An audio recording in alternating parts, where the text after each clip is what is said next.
WNST, Towson, Baltimore. Variety of draft coverage. It's all brought to you by our friends at Howard Bank, a relentless commitment to being the best at everything they do. Branches throughout Baltimore and Maryland. The unique hands-on approach to banking also brought to you by our friends at the Baltimore Brigade, playing the indoor football beginning against the Washington Valor this week. You can learn more at BaltimoreBrigade.com as well as at Monumental Sports. And, of course, they play at the Royal Farms Arena where it's always real fresh, real fast. The tasty coffee, the fried chicken. Download the Rofo app. Make sure you're using that. You'll save dough on fried chicken and those tasty Western fries. This guy doesn't have time for, my Pizza John's or fried chicken. He's too busy breaking down film for Pro Football Focus. I saw him a few weeks ago out at the Combine in Indianapolis. Former minor league pitcher. It says so on his Twitter. The tall, lanky right-hander. Is that you, Steve Palazzolo? Is that correct?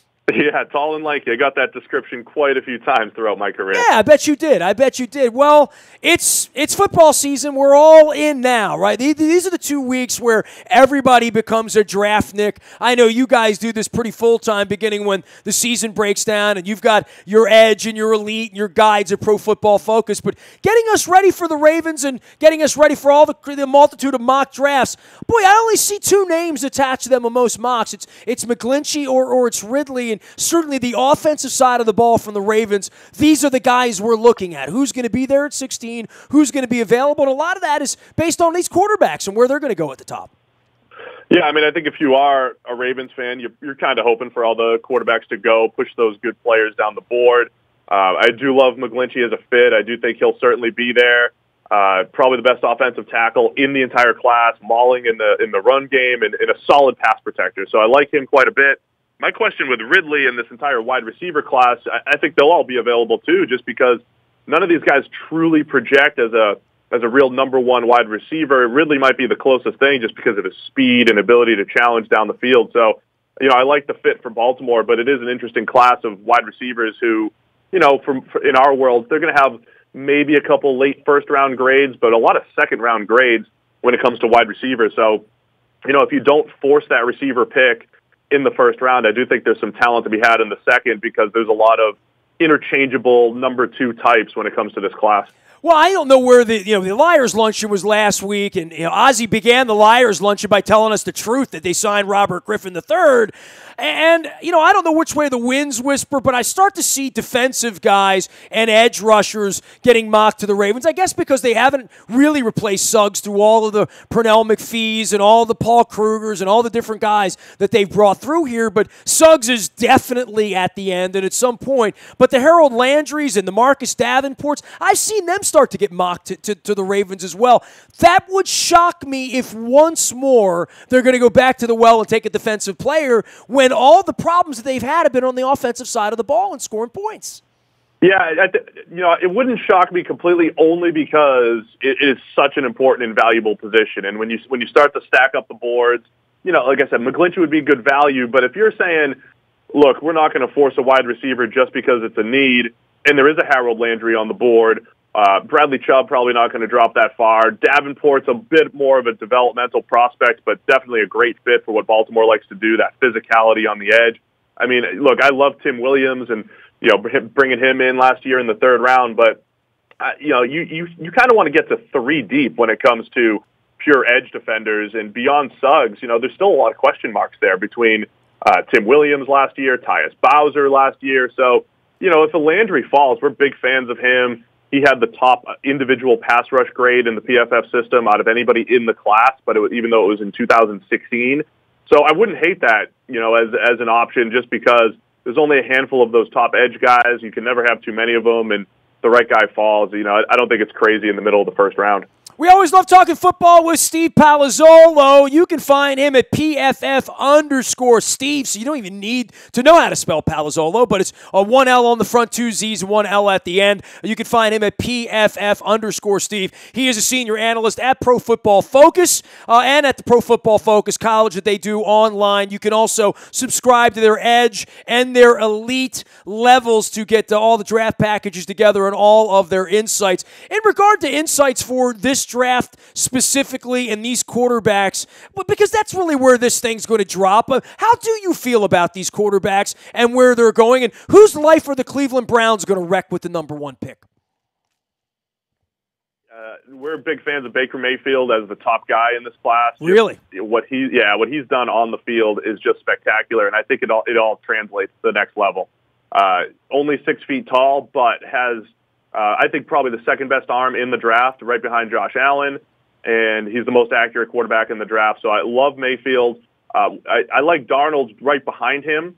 And I do think Darnold ends up being the pick for the Browns. I know there's been a whole lot of buzz about Josh Allen in recent weeks being the guy for the Browns. Not sure if that's smoke or not. I don't know if they want to put smoke forward. They are the number 1 pick. But when it comes to the Browns, I still think Darnold would be the guy.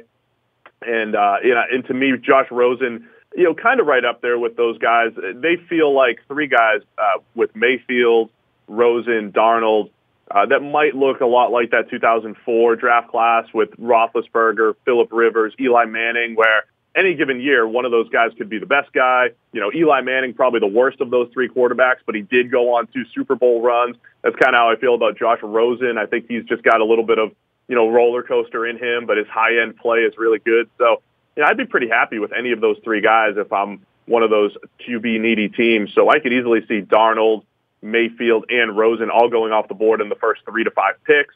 And then I think there's a second tier of, Josh Allen, Lamar Jackson out of Louisville, and then even Mason Rudolph out of Oklahoma State. So, I think there's 6 guys that are capable of going in the first, and, the NFL is truly going to have different rankings for all these guys. So, everybody's got quarterback fever, though, right? I mean, like, literally, when the rubber meets the road, if you don't have the guy you believe in and you start to think that Lamar Jackson's that guy, and Mayfield's interesting. I mean, you like him more than most people like him in that you think he's the best of the whole group, and that's kind of a ballsy thing to say, and we'll measure that 5, 6, 8 years out, and based on where he goes, he's probably going to have a better football team to play on because it doesn't feel to me like Cleveland or these New York teams are going to take him, which would drop him lower. And I'm fascinated to know where he's going to go because I haven't seen him mocked into the top 5 very much.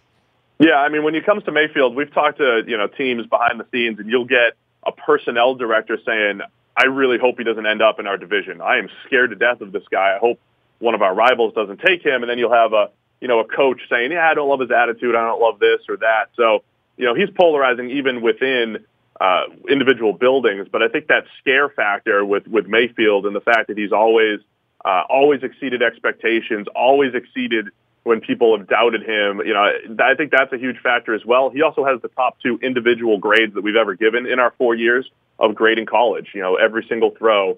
So, all that stuff's in our PFF Edge draft guide, and, it just breaks down why we think Mayfield's the best guy. I even think the Ravens, if the right quarterback falls, they should be eyeing those guys. It would be interesting to me to see if Eric DeCosta and John Harbaugh would want to manage and teach Baker Mayfield how to be a grown-up. You know what I mean? Like, literally, that doesn't feel to me to be something that the Ravens would want to take on. And not to compare him to Johnny Manziel or what, but, I think they feel like they need to have a real grown-up as a quarterback, and that would be, and that's the way I feel, Steve. I mean, tape aside, you can put on any tape you want. I like grown-ups as quarterbacks, and when I don't get one, and I'm always questioning that about Cam Newton. I'm always questioning that about Jameis Winston. I think it was a question mark people had about Kyle Bowler around here. Certainly Johnny Manziel, that if your quarterback's not the most committed guy in the building, and you might say that about some of the USC quarterbacks that preferred the hot tub at the Playboy Mansion but Parcells would always say your quarterback needs to be a quarterback, not a movie star, and right. Mayfield feels like that outlier guy that if he's going to come kick my ass and the Browns are really going to take him and he's really going to be that guy, let him go prove that he's that guy. I have a hard time buying in on that with the crotch chop and that nonsense, There is something to the QB attitude stuff. And, with Cam and Jameis, and you mentioned Bowler and everything, I think there is something to that does show up on the field. The part about Baker's attitude that I do like is he's got a little bit of that edge that a Tom Brady has, that a Drew Brees has, that an Aaron Rodgers has. Yes, there are some off-field antics that are, you don't love them, but he also has that attitude like, I am going to show you. I'm going to get you back. If you pass me up in the draft, I'm going to make you pay. He does have some of that attitude that the greats have, and I do think that's what has shown up on the field with him aside from some of the, the crotch grabbing and the other antics. So I think that's what makes Mayfield just a fascinating prospect. I think it's the cleanest on-field product that we've seen. It does come with some question marks. And look, I love Darnold. I love Rosen. If you're a team that grabs one of those guys, I'm good with that. That next tier of guys, I think there's paths to success for Lamar, for Josh Allen, for Mason Rudolph. So a lot of potential quarterbacks in this class that can have some success. Steve Palazzolo does all things football for Pro Football Focus. You can find him at PFF_Steve out on Twitter, as well as getting involved in their Edge and their elite programs to get all the draft coverage that they do. They're considered among the best in the business, if not the best in the business. And certainly the Ravens considered among the worst, if not the worst in the business, at picking wide receivers. Steve, 23 years here. Love Ozzie. In Ozzie we trust. I mean, all the good things that have happened here and bad things, are on Ozzie's watch. Clearly the last few years, second round's been a problem. Elam, Perryman. But the wide receiver thing, from Travis Taylor through all the Clarence Moores and DeVard Darlings and all the problems that they've had here, it's carried on through them. And I go back to last year's draft and say O.J. Howard was sitting there as a receiver, as a tight end that they could have taken. They went Marlon Humphrey. No one had Marlon Humphrey mocked to them. They're very happy with Marlon Humphrey. No buyer's remorse there at all. But it was one more opportunity to get an impact guy to catch the ball.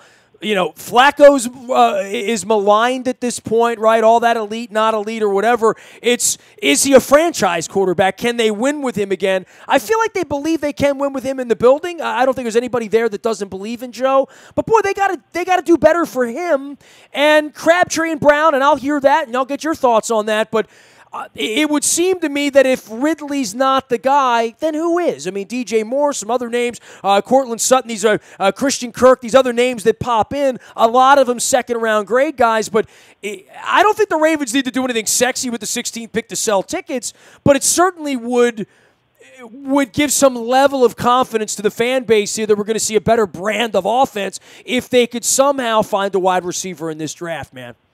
Yeah, I mean, look, I've been critical of Flacco over these last couple of years, but when it comes to, his playmakers, they've certainly been among the worst in the league. I like Crabtree, but I still think he's that mid-tier average type receiver, fits that more possession mold. John Brown does have some down-the-field potential. I'll add another name to the list that you mentioned there, though, James Washington out of Oklahoma State.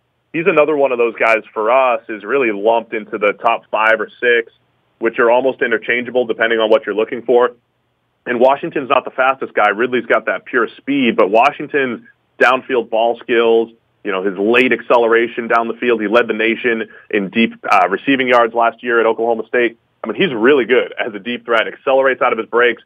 And we went and we graded every snap of Senior Bowl practice as well, part of our agreement with the Senior Bowl. He was by far the best receiver there as well. So I don't know if the NFL is as high as we are on Washington, but he might be a nice little second-round pick. I do think that's the place that maybe they attack that position. I think they can find some good value there. And with Flacco, if you're going to get the most out of him, we know those years where he was good, it was with Todd Heap, it's with Anquan Bolden, maybe Derek Mason. You have to have multiple different style playmakers. He's always had that guy that he can trust in tight contested situations. He's had a guy that can get open. So you just have to find different types of playmakers. Maybe Cortland Sutton is that big-bodied receiver that he needs, kind of like Anquan Bolden. You need a guy that you can trust. So for me, it's all about getting different style guys for Flacco, surrounding him with as many potential playmakers as possible. Are you buying Alex Collins at this point? I mean, I'm buying the Irish jig and certainly like what we saw last year. But, other than the year 4 set ran around and really looked like a special guy for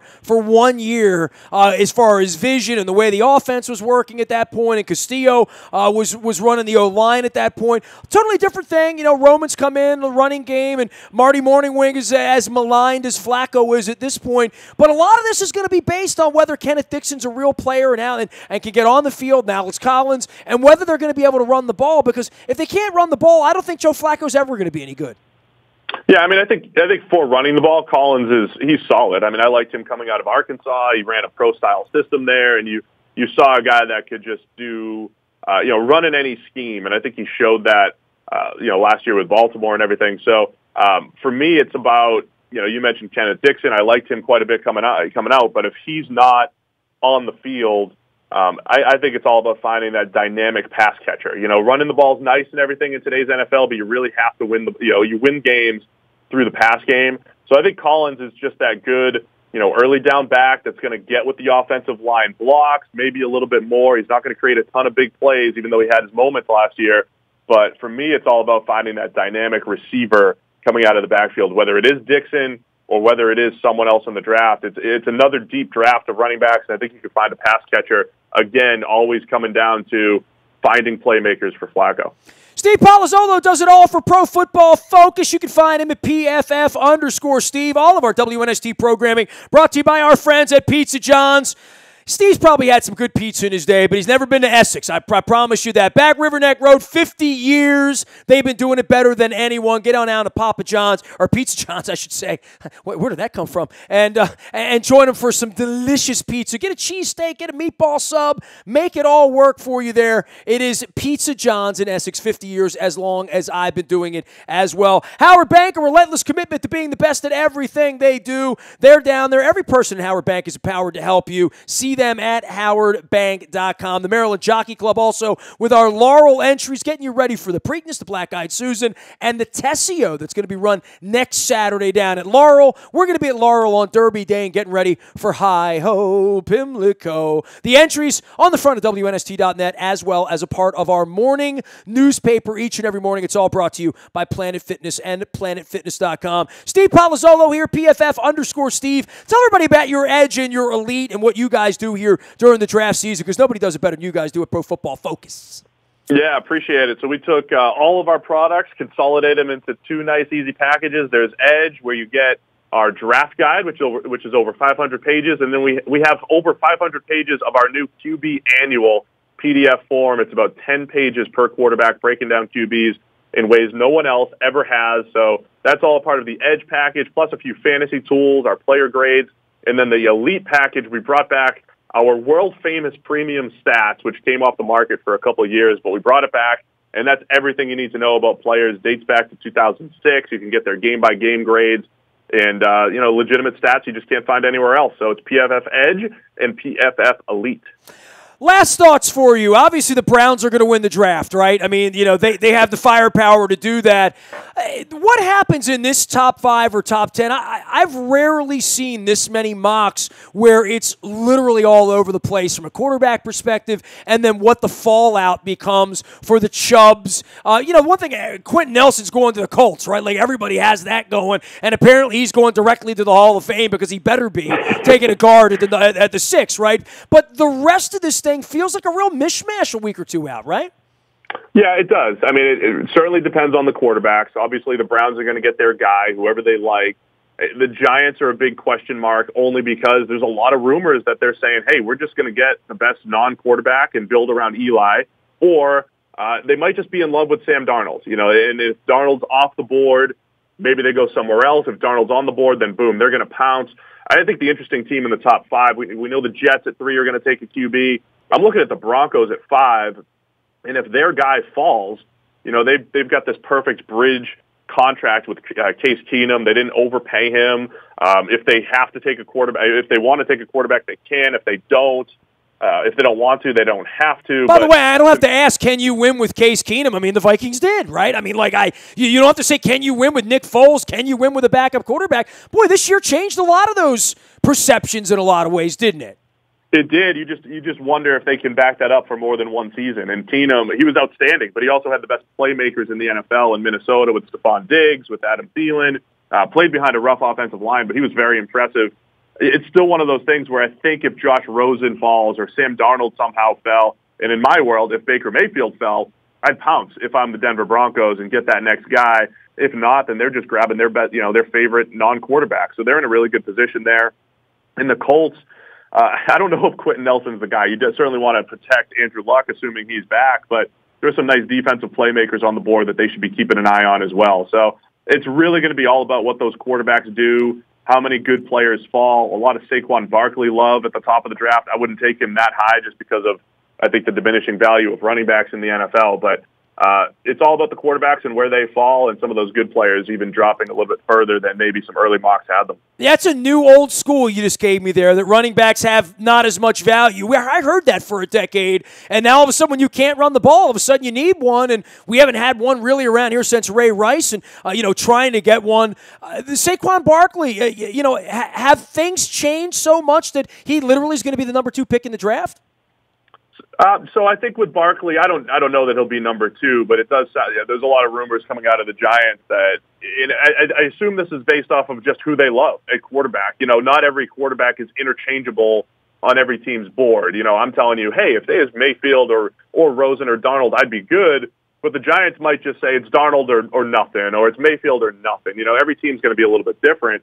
But if they don't go quarterback, it could be a guy like Barkley. And running the ball may not be as valuable as it once was, but I do know that being able to affect the pass game as a running back is crucial to being that true 3-down player, and Barkley is capable of doing that. So I think that's why he's that top guy and a potential top 10 pick. McGlinchey to the Ravens is being mocked, widely.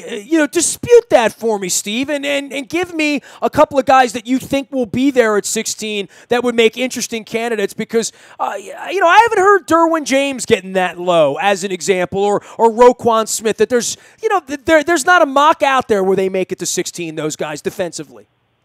Yeah, Derwin James, in my world, is a top 10 player in this draft. I've seen a few mocks where maybe he goes a little bit lower, so I don't know if the NFL is as high on him as I am. He's one of those guys I sprint to the podium, go get him, and you just find a place. You just get him on the field. I don't care. It's one of those things where I don't care that Tony Jefferson and Eric Weddle are already on the team. Derwin James is a safety by name, but he's truly just a playmaker. You could play him all over the place. He could rush the passer if you want. That's a guy I just want on my team. Beyond that, we mentioned Harold Landry earlier. I don't think that's a crazy player to grab there and just add that dynamic presence off the edge.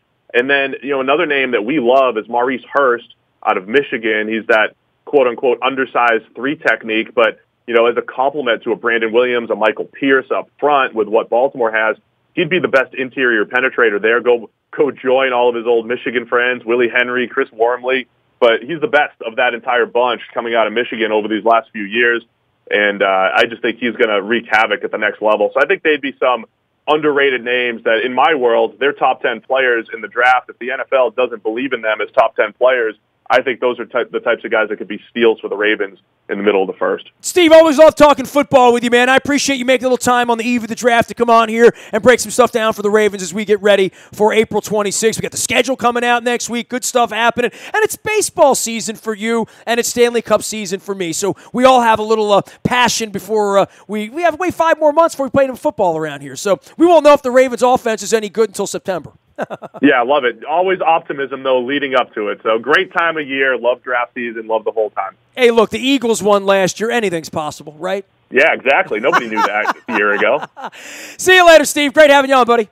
All right, thank you. You got it. PFF_Steve. He is Steve Palazzolo, former minor league baseball player. It says so on his Twitter. You can find the lanky right-hander at PFF_Steve out on Twitter and at Pro Football Focus. You can find me out in the buyatoyota.com audio vault 24 hours a day from anywhere in the world on your mobile device by downloading the TuneIn radio app. We do come in crystal clear, just like Steely Dan sang it. No static at all. Even better than FM. Speaking of Steely Dan, the Model Lyric is our partner around here. Got to tell you about Britt Floyd coming up on the 26th. That's draft night, doing the music of Pink Floyd. We're going to chat with Damien, the guitar player from Britt Floyd, next week here at WNST.net. Also, Jackson Brown coming to the Model Lyric Performing Arts Center on May the 3rd.